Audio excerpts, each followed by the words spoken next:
name is Tyler Hayden, and I come from beautiful tropical Mahone Bay, Nova Scotia. Anybody ever been there before? You ever been to Mahone Bay? Yeah, right on. That's where I live. It's actually one of the top 10 places to retire in North America, so I started planning early at 30, right? I said, well, what do you want to do? He says, I don't know. He said, we've always talked about going skydiving. He says, you want to go skydiving? I'm like, yeah, giddy up. So we hop out of our seats, right? We hop into my pickup truck, we start flying down the road. And when I got out of my truck, my jump master was standing there waiting to greet me, right? And I got out of the truck, and he had that tight t-shirt on with one huge rippling muscle. So I'm sitting there, jump master, he goes, you, he says. I look at him and I go, woo! He gets this big grin on his face, he goes, woo! I go, woo! He goes, woo! I go, woo! I go, man, I'm dead. I crawl over where the door is supposed to be and get in position. Jump master looks at me and says, are you ready? And I look at him and I go, woo! He goes, now. And I went, woo! And with that, I take off out of the airplane falling at 125 miles an hour, which is still fast in kilometers. Here I am, and I'm falling through the sky, blacked out, when all of a sudden my parachute starts to turn upside down, and all of a sudden it's pointing down, which is bad because it's supposed to point up, right? Next thing you know, the pilot chute kicks around, knocks me back into consciousness, and now I'm hanging in the sky, which in this case is really good. When all of a sudden above my head I hear, and I see this body go, I'm like, what was that? Turns out it was my jump master. He followed me out of the airplane that day. So when I got down to the ground, I looked at him and I said, excuse me, sir. I said, you weren't even planning on jumping today. Why'd you jump?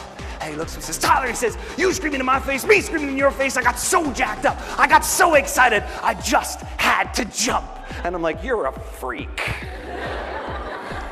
I learned that day that enthusiasm is caught, not taught.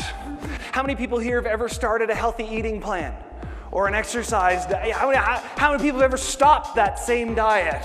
I mean, I have. I'm a criminal, right? You know, our exercise plan, you stop, oh yeah, I'm going to do this. You know, because it's amazing how life gets in the way. And the things we think about are the things that we allow for ourselves to get in the way. My wife and I, we went to Switzerland. We'd actually been backpacking through Europe, Northern Africa, and the Middle East. And it was on our honeymoon, and we had just been in Africa, and I got on the best diet I've ever been on. It's called the Traveler's Diarrhea.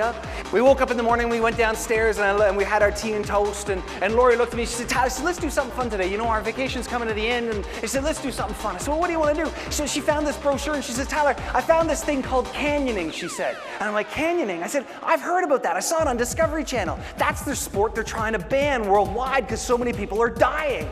She goes, yeah. I said, you want to do it? She goes, yeah. I said, well, let's go. And I'm going to teach you how to canyon. So here's how it works, all right? Yeah, throw your chairs down if you want to. That's fantastic. All right, so here's how it works. If you go canyoning, we're very good at this being Canadian. What you need to do is, the first thing you need to do is you have to get in what they call the shit house position, all right? So for those of you who have ever pooped or peed in a public toilet, you know what it looks like, or out in a porta potty. You kind of crouch like this, all right? Not touching the seat with your arse, all right? Next thing, Bruno jumped in the air because he saw that I was going over the next cliff. He risked his life to save my poor, pathetic life. God love Bruno. This guy I don't even know, I end up swimming with a broken helmet.